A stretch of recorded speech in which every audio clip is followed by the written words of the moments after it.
So, ఈరోజు నేను latest advancements in ఐవీఎఫ్‌లో ఒక ఇంపార్టెంట్ యాస్పెక్ట్ ఉంది.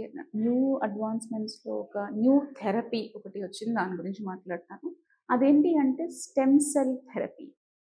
సో, ఇది ఇన్‌ఫర్టిలిటీ పేషెంట్స్‌లో ఎక్కడెక్కడ వాడతాము? ఏ ప్రాబ్లమ్స్ మనం ట్రీట్ చేయొచ్చు? ఈ విషయం మనం డిస్కస్ చేద్దాం. సో, అసలు ఈ స్టెమ్ సెల్స్ అంటే ఏంటి?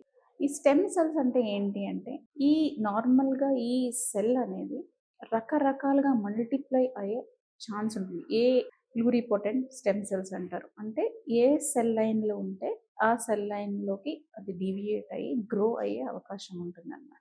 సో, ఇది మామూలుగా కార్డ్ బ్లడ్‌లో ఉంటాయి. అండ్ అడల్ట్స్‌లో బోన్ మ్యారోలో ఉంటాయన్నమాట యూజువల్‌గా.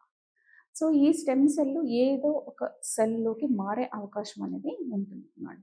అండ్ ఈ స్టెమ్ సెల్స్ అనేవి రీసెంట్‌గా మన ఓవేరియన్ రిజర్వ్ అంటే ఎగ్ నంబర్ చాలా తక్కువైపోయిన మహిళల్లో ఈ స్టెమ్ సెల్స్ అనేవి ఓవరీస్‌లో ఇంజెక్ట్ చేయడం అనే థెరపీ ఒకటి వచ్చింది.